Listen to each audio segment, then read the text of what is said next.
Comencemos con las noticias más importantes del día, y es que el Colegio de Ingenieros se ha unido al grupo de entidades que han exigido al gobierno central el desembolso de lo adeudado por el Estado de Guatemala debido a los servicios que se prestan. Los contratistas y empresas que dan el mantenimiento en las principales carreteras del país aseguran que se encuentran en crisis financiera. Representantes del Colegio de Ingenieros informaron que el gobierno les adeuda en este año cerca de 300 millones de quetzales. La primera de las acciones que se ha propuesto es hacer una denuncia pública de malversación de recursos por parte del ministro de Finanzas. La segunda de las acciones es demandar al Ministerio de Comunicaciones por las deudas contraídas antes del año 2011. Hay propuesta también una marcha con pancartas. Esta propuesta también se ha solicitado al Colegio de Ingenieros que se institucionalice Covial, porque Covial echan mano muchas personas, cada funcionario tiene una política diferente porque fue creado sobre un acuerdo gubernativo. Los ingenieros anunciaron 2 denuncias por malversación de fondos, una contra el Ministerio de Finanzas y otra contra el Ministerio de Comunicaciones, pues aseguran que tienen dinero pero no les quieren pagar. La Universidad de San Carlos de Guatemala también ha pedido al Poder Ejecutivo que les pague lo que se les adeuda porque carecen de fondos para cerrar adecuadamente el presente ejercicio fiscal. Según el rector magnífico Carlos Alvarado, esa casa de estudios pasa por una crisis financiera a causa de que el gobierno les adeuda 200 millones de quetzales desde hace 2 meses. El rector añadió que el transcurso de la próxima semana se reunirá con el jefe del Poder Ejecutivo, Otto Pérez Molina, para conocer las razones del atraso en la entrega de sus fondos y se determine una fecha para la cancelación de la deuda. Y en medio de tanta demanda, el Congreso de la República tampoco se podía quedar atrás. Y es que el presidente del organismo legislativo, Arístides Crespo, también dio a conocer que el Ejecutivo aún no les entrega 30 millones de quetzales como parte de la asignación presupuestaria que les corresponde. Arístides Crespo también aprovechó para exigir este monto al gobierno central porque asegura que en el Congreso no tienen dinero ni para pagar salarios. Desde la semana anterior hemos requerido que nos depositen el dinero correspondiente, lo que le asignan cada mes al Congreso de la República para cumplir con las obligaciones salariales. ¿Qué respuesta recibió? Más o menos unos 30 millones de quetzales para cumplir con las obligaciones salariales que tenemos en el Congreso de la República. Mire, yo quisiera manifestarle que los mismos problemas financieros que tienen en este alto organismo existen en muchas instituciones del Estado y la única respuesta que tengo es que hay problemas de recaudación en el organismo ejecutivo. Por su parte, el encargado de la cartera del Tesoro aseguró que si no son bonos por 4.000 millones de quetzales, serán letras de tesorería. El ministro de Finanzas, Dorval Carías, anunció que si el Congreso no aprueba los bonos del Tesoro por 4 millardos de quetzales, la cartera emitirá letras de tesorería. El fin es darle recursos a las carteras que tienen problemas de liquidez y han caído en impagos. Si hubiera necesidad por emergencias que el tema de los bonos no caminara en el Congreso urgentemente, entonces nosotros estamos evaluando la posibilidad de una emisión no muy grande de letras de tesorería, todavía evaluándose el monto, para poder solventar problemas de caja temporales. En ese sentido, para poder hacer esta emisión, el gobierno tiene que emitir este acuerdo gubernativo conteniendo el reglamento para la emisión de dichas letras. Sin embargo, insistimos que se sigue evaluando la posibilidad, ya que ya falta muy poco para que finalice el año y una emisión de letra de tesorería debería ser cancelada a más tardar el 31 de diciembre de este año. El jefe de la cartera del Tesoro explica cómo es el proceso de las letras de tesorería. Para poder pagar las letras de tesorería, lo que se hace es que el Banco de Guatemala retira diariamente una cantidad de la recaudación tributaria, forma un fondo que se llama el Fondo Global de Amortización, y como es deuda interna, entonces se paga de esa forma. Entonces, el problema que esto genera es que la disponibilidad que tiene el gobierno de la recaudación tributaria cada vez es menor. En sí, las letras de tesorería es como un pagaré que el ministerio utiliza para financiamiento interno. Las autoridades lo colocan en el sistema financiero para que los agentes económicos los adquieran. Las tasas de intereses varían entre el 6 y el 6.5%. Momento de ir a la pausa. Al regresar, le tengo más noticias. Quédese con nosotros a las 8:45.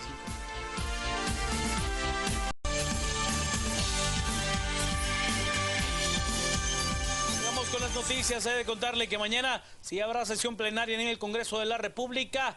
El Ejecutivo, o sea, el Poder Oficial, pensará en seguir con la interpelación a la ministra de Educación. La oposición buscará la aprobación de una nueva junta directiva.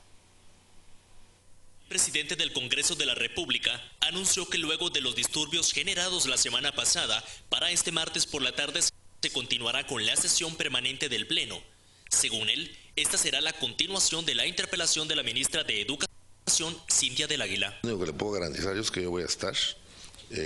Aquí cada uno es responsable de sus actos, de tal manera que el presidente del Congreso, primero Dios, si no le pasa nada, de aquí para el día de mañana, estará presente en el trabajo legislativo. El Congreso de la República no tuvo absolutamente nada que ver con los hechos del martes, de tal manera que aquí no tenemos nosotros policía, de tal forma que lo único que garantizamos es que hemos convocado a plenaria el día de mañana. Por otra parte, el segundo vicepresidente, Jorge Mario Barrios Falla, asegura que buscarán incluir la elección de junta directiva y cuentan con los votos suficientes para lograr colocar una directiva manejada por la oposición. La discusión de junta directiva son discusiones de alto nivel, ¿verdad? Donde creo que las decisiones son institucionales, ¿verdad? Obviamente respetando a uno a quien pertenece la orientación política, pero yo creo que el día de mañana se va a hacer la sesión plenaria y el quien tenga los votos vamos a hacerlo para elegir la junta directiva. ¿Cuántas planillas hay entonces por el momento? Una, sí, porque la otra no tendría los 80 votos. ¿Sabe usted? El Poder Ejecutivo accionará penalmente en contra del exministro de Salud Pública, Jorge Villavicencio. El ministro de Salud, Luis Enrique Monterroso, anunció que el Ejecutivo analiza documentación que lo podría llevar a denunciar penalmente a extrabajadores del Ministerio de Salud por los delitos de malversación de fondos. Entre los denunciados podría estar el exministro de Salud, Jorge Villavicencio, quien dejó el cargo el pasado 23 de septiembre. Tiene que ver con distintos ámbitos, tiene que ver con el ámbito de recursos humanos, tiene que ver con ámbito de transparencia, tiene que ver con algunos aspectos de construcción. De tener la suficiencia en evidencia y contar con un expediente lo suficientemente sólido, la denuncia se haga, pero tenga la característica de que sea contundente para que no vayamos a tener ningún revés. Hay denuncias en concreto para un grupo de personas y preferiría que se dijera mañana, pero es un grupo de personas que trabajaban ahí. Pero eso de las denuncias no es nuevo para Jorge Villavicencio, tiene más de 20. Por el trabajo frente a la cartera de salud y por su paso en alguna dependencia de dicho ministerio. Hoy Jorge Alejandro Villavicencio Álvarez tiene 22 denuncias, algunas cerradas, pero la mayoría aún en proceso en el Ministerio Público, entre los que figuran. El caso es diferente ya en la Fiscalía de Sección de Delitos Administrativos, ya que ahí se tiene una solicitud de antejuicio del 2013, sindicado de incumplimiento de deberes. En investigación también hay varios expedientes, por ejemplo, en el 2014 aparece sindicado por abuso de autoridad. Además también hay otros en los que él aparece como sindicado. Hay algunos expedientes que han sido archivados, otros desestimados y otros que están en proceso de investigación. En el Ministerio Público el nombre de Villavicencio Álvarez aparece 86 ocasiones, 57 de ellos como agraviado, 6 como testigo, 1 como denunciante, 2 por violencia contra la mujer y el resto por diversos delitos, entre ellos por abuso de autoridad e incumplimiento de deberes. El diplomático Todd Robinson presentó sus cartas credenciales como embajador de los Estados Unidos ante Guatemala. El presidente de Guatemala, Otto Pérez Molina, recibió las cartas credenciales de Todd Robinson, nuevo embajador de los Estados Unidos de Norteamérica en Guatemala. Robinson sustituye a Arnold Chacón, quien estuvo al frente de la diplomacia en el país centroamericano por un periodo de 3 años. Robinson entregó el pasado 12 de octubre al canciller guatemalteco, Carlos Morales, las copias de estilo para el ejercicio de sus funciones como embajador extraordinario y plenipotenciario en Guatemala. Robinson fue secretario adjunto en la Oficina de Narcóticos Internacional y Seguridad del Departamento de Estado desde el 2011. Y antes de eso, desde el 2009 ya había estado en Guatemala como encargado de negocios de la misión diplomática. La mayor parte de la carrera la ha desempeñado en América Latina. Sus primeros puestos en el extranjero fueron en Colombia en 1987 y El Salvador en 1989, volviendo a Washington en 1991 para servir como oficial de guardia en el Centro de Operaciones del Departamento de Estado. Robinson fue enviado a Roma en 1993 como asistente personal para el embajador de Estados Unidos a Italia. En 1995 se trasladó a la misión de Estados Unidos ante la Santa Sede Ciudad del Vaticano, sirviendo como oficial político. En el 2000 fue nombrado consejero adjunto para asuntos políticos y económicos de la República Dominicana. Fue enviado de vuelta a Europa en 2004 como jefe de la sección política y económica en Tirana, Albania. El pasado 10 de julio, el Comité de Relaciones Exteriores del Senado escuchó el testimonio de Robinson en su nombramiento por el presidente Barack Obama para ser el próximo embajador estadounidense en Guatemala. El clima es Gaby Porras. Bienvenidos a las 8:45. Es un gusto estar con ustedes en este día lunes para arrancar con la primera conversación de la noche. Pablo Hurtado y Juan Luis Fonte estamos listos ya para darle la bienvenida a 3 diputados al Congreso de la República. Nos acompaña Mauro Guzmán de la Unidad Nacional de la Esperanza, Carlos López de la bancada Todos y nos acompaña también Emanuel Seidner de Creo. A los 3 señores, bienvenidos, gracias por estar con nosotros. Queremos hacer previsión. ¿Qué va a ocurrir el día de mañana en el Congreso de la República después de que una semana atrás vimos ese lamentable episodio en el cual no solo fue imposible sesionar para elegir junta directiva como pretendía la oposición, sino se dieron hechos de violencia? Gracias a los 3 por acompañarnos y debo decir que hemos invitado de nuevo a diputados del Partido Patriota, en concreto Alexander Castillo del Partido Patriota, secretario de la junta directiva, declinó participar en esta conversación. Cuando otras veces han sido muy abiertos para hablar de otros temas, pero en el caso específicamente del Patriota, que es el que ha pasado en pleno pulso desde la semana pasada, intentando que no gane la planilla de la oposición y que ellos puedan integrar en la junta directiva a por lo menos 2 diputados. ¿Cuáles creen que van a ser los escenarios mañana y a lo largo de esta semana? Empezamos con el diputado Emanuel Seidner. ¿Usted cree que mañana se va a reunir el quórum y que vamos a ver un nuevo intento de elegir junta directiva? Yo creo que quórum va a haber. El presidente del Congreso ya convocó para una agenda muy específica, que es juramentar al diputado que va a reemplazar al diputado que en paz descanse, don Amildo, y adicionalmente para iniciar la interpelación. El asunto es que va a haber una estrategia, a mi criterio, de medir quiénes son los que van a llegar de secretarios y ver si va a haber quórum o no en la junta directiva. Si no hay quórum en la junta directiva, aunque haya mayoría de los diputados en el pleno, no va a haber sesión plenaria. Yo creo que ese va a ser uno de los escenarios. El Partido Patriota obviamente controla en buena medida la junta directiva y ese fue parte de lo que desembocó en el resultado de la semana pasada. Nosotros como partido, creo, al final no hemos tomado una decisión concreta y específica. Hemos sido invitados para participar en las juntas directivas que se quieren elegir mañana, pero tenemos una reunión de bancada mañana por la mañana, estamos abiertos, creemos que debería haber una búsqueda de un consenso, porque si no, definitivamente no vamos a llegar a esa elección. Lo que sí nos llama la atención, y creo que vale la pena mencionarlo, es que sigue habiendo, con bastante astucia, el organismo ejecutivo mandando a decir y ya presionando a los 2.000 empleados del Congreso que no va a pagar los salarios de este mes, y no va a transferir los 30 millones de quetzales que requiere el Congreso para efectivamente empezar a hacer presión con el resto del personal. Y eso definitivamente creemos que es una de las señales que yo quería empezar a mandar, que el propio gobierno de turno y el propio Partido Patriota están empezando a utilizar. Ese tema lo vamos a tratar, pero resolvamos primero el tema de la junta directiva. Señor López, diputado López, ¿usted piensa que si no se integra la junta directiva mañana para que puedan sesionar, es una señal de que el Partido Patriota no logra reunir los votos para integrar su propia junta directiva?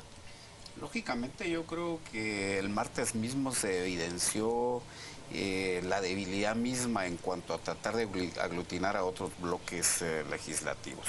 al final del día y a inicios de la semana lo que se ha evidenciado es tratar de juntar a grupos que habían sido excluidos en posiciones, no en participación lógicamente de la Junta Directiva de Oposición propuesta, y de ahí que tuvo que acudir a la única estrategia que tenía, al no contar los votos. Primero llevar las turbas, pues lógicamente tenían la intención de boicotear la sesión.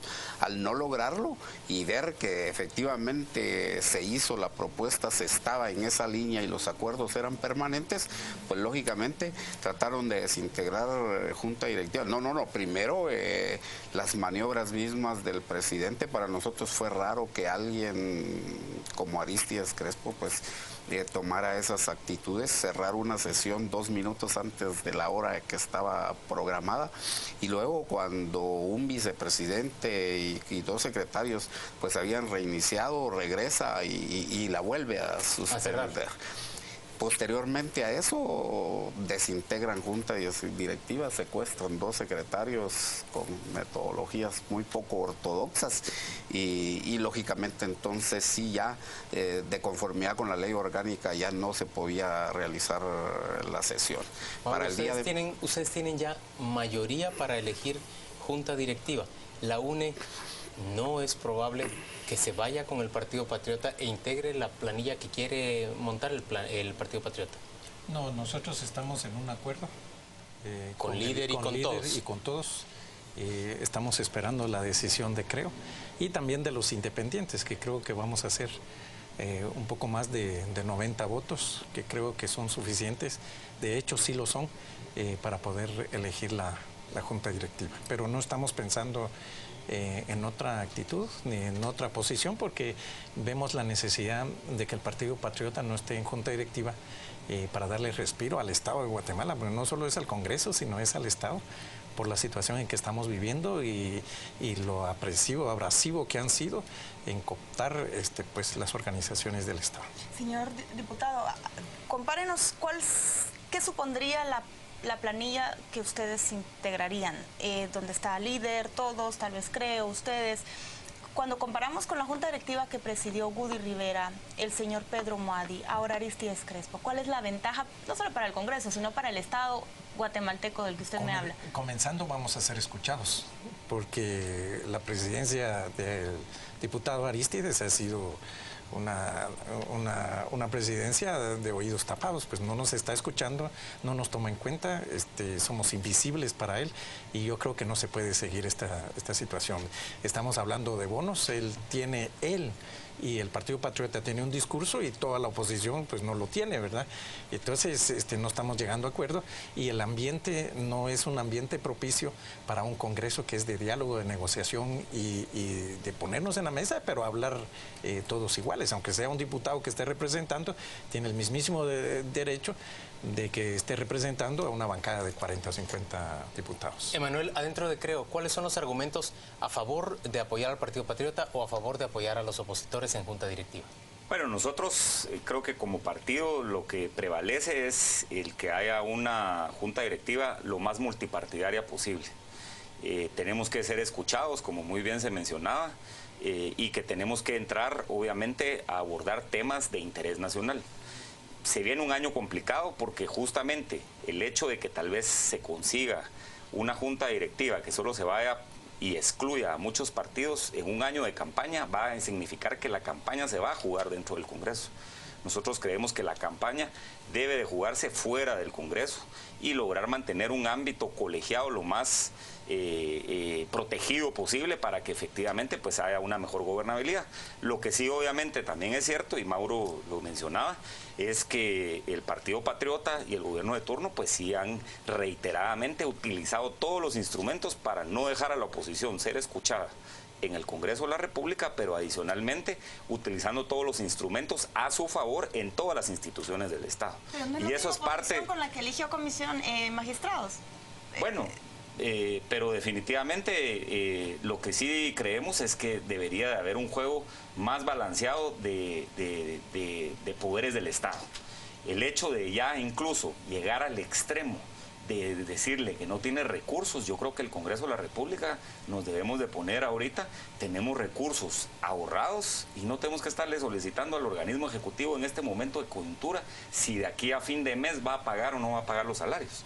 Eso ni debería estar en juego, eso que el Pleno ahorita, mañana apruebe y que nosotros nos dé la libertad y el oxígeno de tomar la mejor decisión para el beneficio del país. Señores, ustedes comparten la idea de Emanuel respecto a que el Ejecutivo estaría fingiendo carecer de fondos para presionar, por ejemplo, al Congreso de la República, a la Universidad de San Carlos, a otras entidades que están reclamando que no les han hecho sus desembolsos y de esa forma orillar a los diputados a que aprueben los bonos. ¿Ustedes comparten esa idea? Yo en lo particular sí la comparto. Yo creo que es una crisis ficticia, artificial. Están tratando de sembrar el caos y la desesperación dentro de los empleados públicos. En el organismo judicial ya se ha manifestado su tienen pagos atrasados en medicinas, tienen pagos atrasados en construcción, pagos atrasados en gasolina. Se puede pensar que lo están fingiendo todo. Pero el 85% de las compras de este gobierno han sido sin licitación, por los estados de calamidad que lamentablemente ni hemos conocido ni aprobado en el Congreso.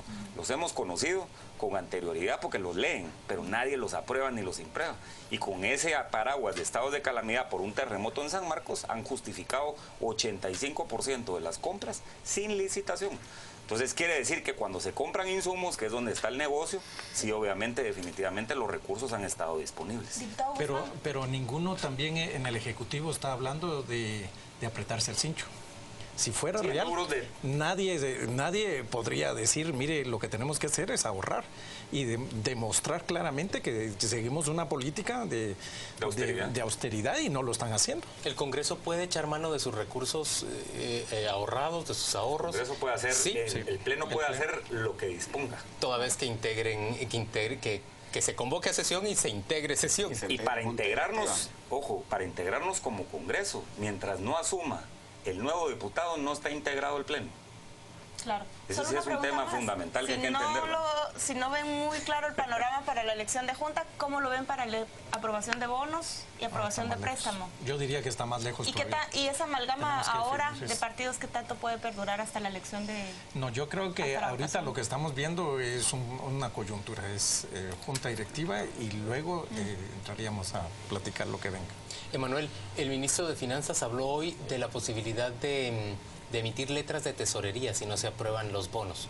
¿Cuál sería tu opinión en ese caso? Bueno, es que las letras de tesorería tienen que ser pagadas antes del 31 de diciembre de este año.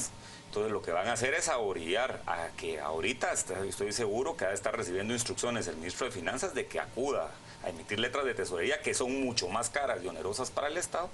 Y obviamente nos aborían al Congreso de la República aquí al 28-30 de diciembre a que efectivamente hay que aprobar los bonos o los préstamos con todo este caos y esta crisis que eventualmente en buena parte es una realidad, pero yo diría que en la gran mayoría es ficticia porque definitivamente no se están priorizando los gastos y obviamente tampoco se están apretando el cincho, como aquí mencionaba también el colega diputado, ¿no? Señores, ¿qué va a ocurrir por ejemplo, con los pagos que tienen que hacerse en el Ministerio de Salud o los pagos que tienen que hacerse en el sistema penitenciario, en donde no ha habido gasolina? ¿Qué es lo que se puede prever que ocurra en el corto plazo si no se aprueban los bonos o el préstamo en el Congreso? ¿Se van a financiar también con letras de tesorería? Esa es una oportunidad, o una posibilidad, mejor dicho, que el Estado tiene para salir de la supuesta crisis que tienen. Yo creo que ya lo hicieron el año pasado y que finalmente nos orillaron ahí a aprobar un préstamo y que seguramente fue la salvación, pero que al final nos dimos cuenta que hubieron instituciones bastante fuertes que fueron sacrificadas, como por ejemplo los consejos de desarrollo en el interior, la Universidad de San Carlos y algunas otras, entre otras. El INASIF, por ejemplo. Y que hoy, el INASIF, que fue otra institución, para citar tan solo alguna otra, y que hoy nos están poniendo una réplica mucho más avanzada. Señores, ¿Hay rumores? Juan Alberto Fuentes Knight decía hoy que si no se aprueba presupuesto para el año 2015, en realidad el Estado va a entrar en serios aprietos durante el año próximo porque tendría que seguir funcionando con un presupuesto del año 2013 y tendría que financiarse unas elecciones generales que no tienen sin una partida específica. Para elección. Pero esa partida específica la podemos aprobar como Congreso de la República. Entonces, nosotros podemos aprobar una partida específica para ese rubro, pues, porque es un año coyuntural específico. Debo entender entonces... Eso es parte de lo que si hay un consenso en una junta directiva, que sí, obviamente, pueda tener esta mayoría y sea escuchada, pues o una ampliación presupuestaria, que es otro de los pasos que se podría usar para ese... Y podemos prever que al final de la semana o a lo largo de noviembre acepten que incluyan a los 2 diputados del Patriota en esa planilla y llegar a feliz acuerdo para empezar a ver los otros temas. ¿Cuál es la dificultad de que acepten 2 integrantes que no sea el presidente del Patriota? Bueno, yo tendría una opinión que posiblemente ninguno de los partidos que está participando quiera ceder un espacio. Además, es muy claro que una de las conclusiones a las que se llegó y fueron acuerdos es precisamente dejar afuera al Partido Patriota. ¿Qué ha hecho tan antipático al Partido Patriota para que prácticamente nadie lo quiera? Digamos que iniciamos esta conversación pensando que podría todavía mañana tomar una decisión de apoyar al Patriota o a la otra junta directiva opositora. Pero a lo largo de los argumentos, Emanuel nos hace pensar que hay más argumentos a favor de, como en todo partido, apoyar una hay junta directiva y eso va a ser parte de lo que vamos a colegiadamente nosotros tomar una decisión final. ¿Qué hace tan antipático al Patriota? Pero definitivamente lo que ha pasado es que todo se ha querido imponer, no ha habido proyectos concretos, específicos, que sí se estén haciendo de una manera recta y con una finalidad de beneficiar con un bien colectivo al país. Entonces, definitivamente la oposición no ha sido escuchada y era lo primero que ellos, cuando estaban en la oposición, manifestaban que los del otro lado no hacían, pues, ¿verdad? Entonces yo creo que definitivamente eso ha sido una forma reiterada de actuar de diferentes actores que se ha venido acumulando. Además de eso, esto no es casual, esto es causal y es producto cabalmente de 3 administraciones anteriores que cabalmente dieron con eso, una marginación total de la oposición, y que hoy la oposición con muy buen sentido se organiza y quiere darse un respiro y una oportunidad misma para tratar de tener una agenda mucho más incluyente, de trabajar no solo en base a la agenda del Ejecutivo, sino agendas sociales, agendas verdaderamente en la víspera de las elecciones. Hay que reconocerlo indudablemente. El primer vicepresidente de la Junta Directiva que ustedes han consensuado sería Salvador Valdizón de líder. ¿Es esa la opción? Sí. Mauro. Yo no tengo información al respecto. Pero sí sería una figura de líder la que iría como primer vicepresidente. Lo que se dice es que Roberto Alejos estaría apenas 3 o 4 meses como presidente de esa junta directiva.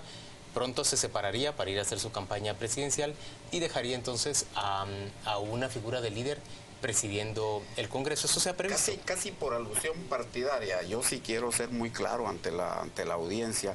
Esa es una parte de la campaña negra que ha tornado en cuanto alrededor de la integración de esta junta directiva y las bancadas que lo componen, y también de Roberto Alejos. El mismo día en que llegaron las turbas al Congreso, el objetivo mismo era no dejar entrar a Roberto Alejos. ¿Pero qué es campaña negra? Campaña negra es decir eso mismo, que se va a retirar en 2 meses.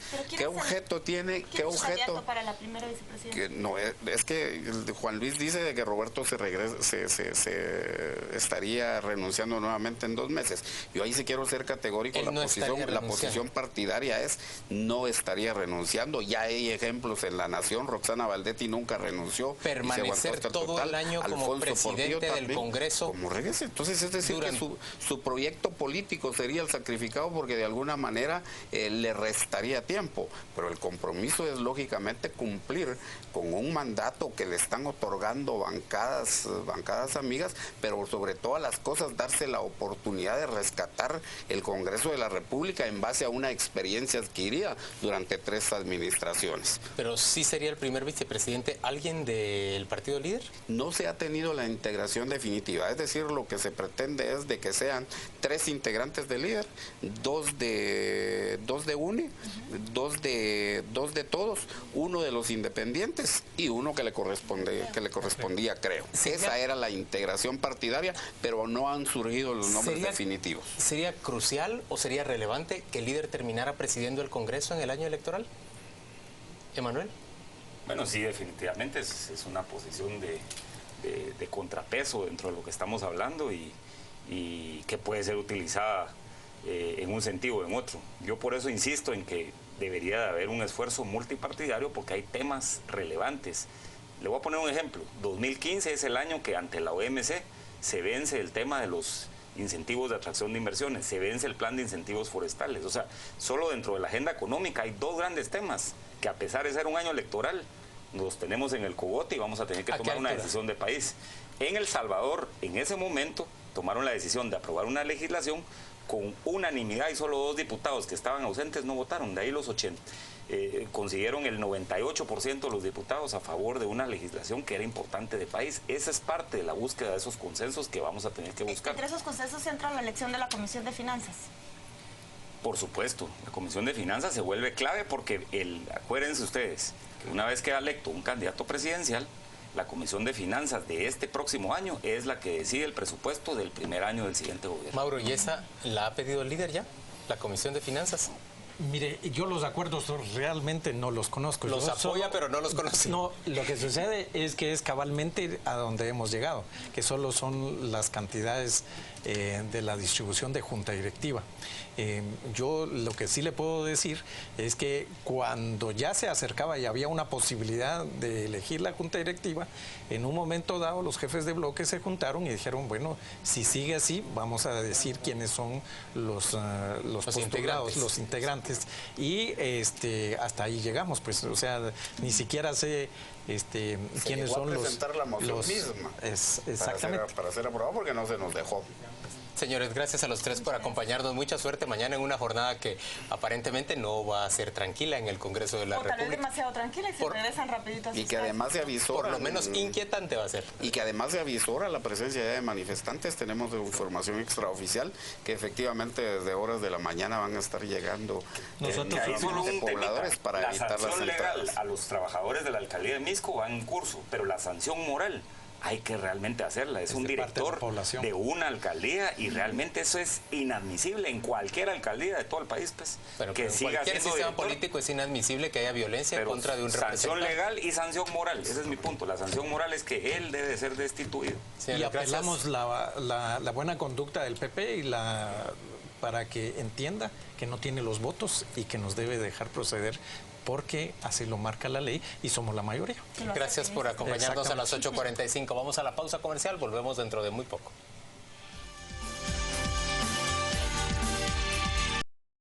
De precariedad financiera, ¿quiere usted hablar? El Ministerio de Salud Pública pasa penas permanentemente, incluso cuando le asignan los fondos que le han sido, le asignan los fondos que le han sido otorgados por el presupuesto de la República, pero en un momento como este, en que no les son desembolsados todos esos fondos, pasa penas mayores aún. Hoy nos acompaña William Sandoval, quien es viceministro administrativo del Ministerio de Salud Pública, y está con nosotros Israel Lemus, quien es coordinador nacional de los hospitales de la Red de Salud Pública del país. Gracias a ambos por estar con nosotros. Bienvenidos a las 8:45. Buenas noches, señores. Quisiéramos empezar con lo más inmediato. Hoy se levantó una alerta en el Hospital San Juan de Dios por la propagación de una bacteria que ya infectó a 5 pacientes y que, según informaban, tiene que ver con la poca higiene en los servicios sanitarios. Señor Lemus, sí, ¿usted nos puede explicar cómo llega a este nivel un hospital de referencia nacional? Sí, efectivamente son 6 pacientes realmente los que nos afectaron de esta enfermedad. Es una bacteria que nos estuvo molestando. Lo que sucedió es que son pacientes crónicos, es una enfermedad nosocomial, son pacientes crónicos que han recibido antibióticos en estos lugares, entonces nos cambian la flora bacteriana y así fue como nos ocasionó este problema. Ya están controlados, ya están bien, ya están estables, solo se habla de un brote que surgió. Pero se ha restringido visitas y se ha restringido el paso en ciertas áreas del hospital. Claro, porque tenemos que crear de alguna manera un pequeño cordón epidemiológico para que esto no se difunda. Se afectaron los 6 pacientes del mismo nivel en el 6º nivel del hospital y ya fueron totalmente controlados. Ahí mismo en el Hospital San Juan de Dios presentaron contra el exdirector, contra el encargado de compras y de finanzas denuncias ante el Ministerio Público por robo de medicamentos. Yo lo que entiendo es que es un robo de hormiga, que no lograron controlar esa forma en que se escurren los suministros y las medicinas diariamente en el hospital. ¿Cómo controlan esto después de esas denuncias contra los responsables? ¿Cómo evitan que siga ocurriendo pero con otras personas? Paola, es cierto, hay una fuga tremenda, nosotros le damos robo hormiga. Es fácil llevarse una ampolla de un medicamento caro entre una bolsa. Nosotros ahora estamos incrementando primero la dosis única. Esto nos permite que el paciente que está hospitalizado, sabemos qué es lo que se toma, una pastilla de una aspirina, una ampolla de tal cosa, y eso es lo que se despacha y no se despacha en bloque, lo primero. Lo segundo, estamos hablando de producción, rendimiento, recursos y los costos, por supuesto. Pero cuando hablamos de producción, queremos saber que si ingresan X número de pacientes, pero producimos 20, les voy a decir ahorita, tratamientos de tal enfermedad, tienen que consumirse esos 20 tratamientos. Ese control no se ha perdido. Entonces nosotros estamos implementando ahorita controles específicos de cada uno de los pacientes y de cada uno de los medicamentos para poder tener el control sobre eso. Utilizando la tecnología, estamos montando ahorita lo que se llama un tablero de comando, un tablero de seguimiento, para poder, mediante el consumo, el despacho de los productos y el consumo, cruzarlos y saber cuánto es lo que realmente está utilizando. Viceministro Sandoval, ¿cuáles son en estos momentos las perspectivas, la situación económica del Ministerio de Salud Pública? Bueno, el Ministerio de Salud Pública, como usted sabe, desde el 2013 tenemos el mismo presupuesto. O sea, hemos estado manejando el mismo presupuesto. Con una población incremental y una demanda incremental. Esto es que el crecimiento de la demanda de salud es mucho más que proporcionalmente el crecimiento de los recursos en salud. Entonces, cuando usted hace una relación de la producción que se genera y lo que demanda cada año, entonces definitivamente las necesidades siempre van a ser mucho más que los recursos disponibles. También, de hecho, también se han implementado programas como, por ejemplo, se han ampliado un poco el programa de vacunación. Las emergencias, por ejemplo, en el Roosevelt al mes de agosto ya representaban casi un 6.000 más de las que representan el año anterior. Desde luego eso consume una serie de recursos que son importantes y que de una u otra forma pues afectan de manera importante el presupuesto del ministerio. ¿Qué certeza tiene su ministerio que la planilla por la que ustedes erogan cierta cantidad de dinero al mes para salarios es la planilla que realmente trabaja para la institución? ¿Cómo saben que esos trabajadores están ahí y que no han ido llegando y armándose plazas fantasmas? Mire, desde luego hay muchos elementos que tienen que tomarse en consideración, es un ministerio muy grande, pero desde luego con la llegada del viceministro Monterroso hemos estado haciendo auditorías de trabajo y definitivamente hemos estado buscando las alternativas que nos permitan determinar claramente que las personas de trabajo sean a quienes se les debe. Se lo voy a preguntar más claramente. Sí. ¿Han encontrado plazas fantasmas y cuántas ahora? La relación en relación al tema es que ya se están haciendo las investigaciones y se están haciendo las denuncias. Si en su momento, de acuerdo a las auditorías administrativas y todo lo que se está ahorita manejando, se encuentran ilícitos en cada uno de estos temas, se presentarán las denuncias, como dijo el señor presidente de la República.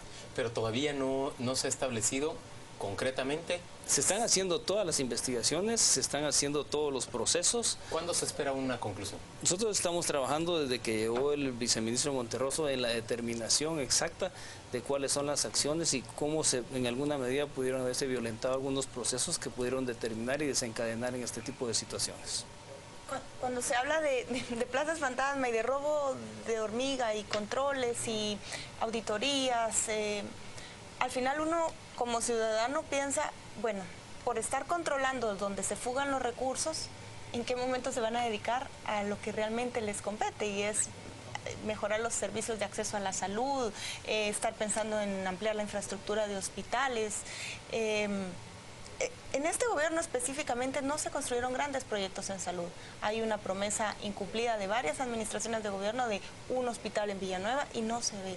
¿En qué momento y ¿Cuál es el momento entonces para hablar de esos proyectos si estamos tapando agujeros todo el tiempo y cubriendo emergencias? Paola, yo creo que todo va paralelo, porque la atención al paciente se ha mejorado y vale la pena mencionar, ya que dice, como dice el viceministro, que se han incrementado toda la producción. Yo le puedo decir ahorita que tenemos arriba del 20% mayor producción que el año pasado al mismo mes.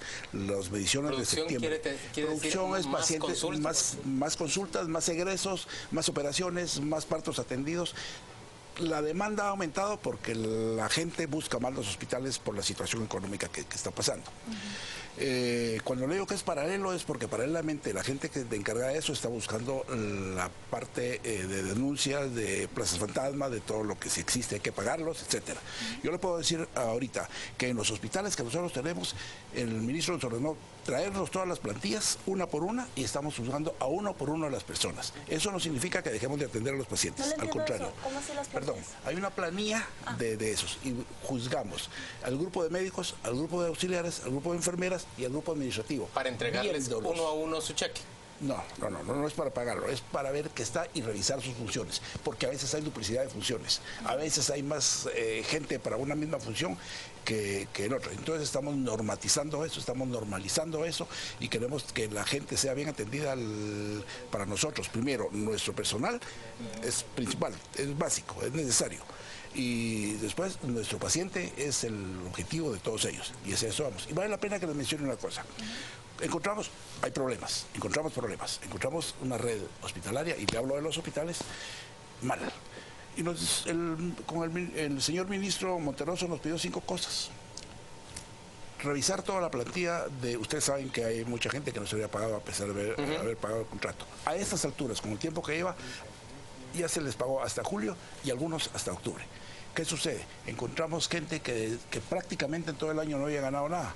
Yo encontré médicos en los hospitales que de mayo no se les había pagado y ya lo logramos. Ese fue el primer punto de recurso humano. El segundo, los medicamentos. Encontramos desabastecimiento. Encontramos hospitales con abajo del 60% de producción. Ahorita nosotros ya tenemos, el que menos tiene 70% de producción. Y tenemos hospitales como el Hospital Roosevelt con el 92% de abastecimiento, el 92%. Lo logramos. Después, médico-quirúrgicos. Guantes, jeringas, todo esto, también lo estamos trabajando. Ahí lo hemos subido mucho más. Hay hospitales que ya tienen el 100% de abastecimientos. Esto en el corto tiempo que llevamos, es corto tiempo. Creemos que si continuamos con el apoyo de finanzas y de los presupuestos, vamos a verlos. Hablemos del apoyo de finanzas. ¿Cuánto le deben a estas alturas al Ministerio de Salud en finanzas públicas? Mire, ¿cuál es la última asignación que le hicieron? La última asignación que tenemos nosotros es en base a las asignaciones de cuotas presupuestarias que tenemos. Nosotros hasta este momento tenemos un saldo de financiero aproximadamente de 700 millones aproximadamente en saldo de funcionamiento y más o menos de 1.400 y algo en el saldo de la planilla. O sea, ¿le tienen atrasados? No es que tengamos atrasados, son los saldos que nos deben correspondientes a los desembolsos que nos tienen que hacer en el mes de noviembre, en el mes de diciembre. ¿Y esa deuda de la que se habla, una deuda de arrastre de 800 millones de quetzales del Ministerio de Salud? No es una deuda de 800 millones. El Ministerio por lo regular siempre ha sido deficitario. Si ustedes hacen un análisis histórico desde el 2010, según los datos que recuerdo en este momento, en el 2010 la deuda del Ministerio de Salud fue de 363 millones. Posteriormente, hasta el 2013, cuando se llegó a 262 y el año pasado más o menos llegó a 516 millones de quetzales.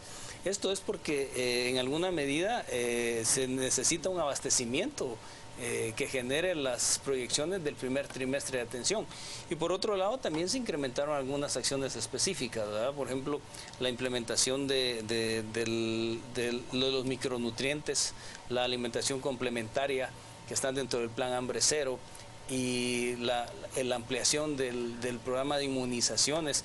Todo eso se hizo con el mismo presupuesto. Entonces, de una u otra forma, esto implica más gasto en el presupuesto.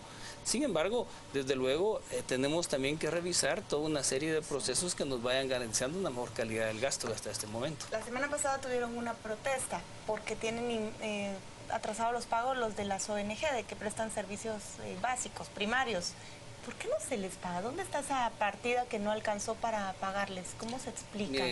No es que no tengamos la partida presupuestaria, nosotros disponemos del espacio presupuestario, y lo que ha pasado en este momento, como todos ustedes saben y se ha mencionado ya en muchos lugares, es que la crisis financiera en alguna medida nos ha estado afectando también al Ministerio de Salud. En este momento estamos trabajando y esperamos que Finanzas nos dé el aporte correspondiente, que es un anticipo al programa de extensión de cobertura, lo que ustedes nos están diciendo, más o menos en ese ¿De cuánto es ese anticipo que esperan? Nosotros esperamos un anticipo que más o menos 15 millones serían para el abastecimiento, y estaríamos hablando de otros 24 millones para ahí seguir fortaleciendo las acciones en el nivel primario de atención. ¿Y ustedes ya tienen los fondos para pagar, por ejemplo? Tenemos el presupuesto. La cuota financiera es distinta. Pero la cuota financiera no la tienen todavía para fines de octubre. Nosotros esperamos que esto se solucione para fines de octubre. Esperamos el Ministerio de Finanzas en esta oportunidad. Quedan 4 días. Nos ha proporcionado el pago aproximadamente de 106 millones que tenemos en los diferentes renglones de financiamiento, y si no, los primeros días del mes de noviembre estaríamos haciendo efectivo esta primera fase. A los diputados que acaban de salir que a ustedes también nos están apretando. Usted sabe que la crisis se manifiesta de diferentes maneras. Nosotros, por ejemplo, el tema que nosotros visualizamos y que representa, por ejemplo, la inversión en salud pública, es más o menos, como decíamos, el 1.1%. Si se estima un crecimiento del 3.5 al 3.8%, como sean las estimaciones que maneja el Banco de Guatemala, y sube un poco la carga tributaria como producto de ese crecimiento, estaríamos nosotros subiendo a 1.12, a 1.14 del Producto Interno Bruto de lo que se invierte en salud. Esperaríamos que un poquito de eso se trasladaría para el Ministerio de Salud. Gracias a ambos por acompañarnos a las 8:45. Vamos a la pausa comercial y volvemos dentro de muy poco con la información de los deportes. ¿Y si les aprueban presupuesto?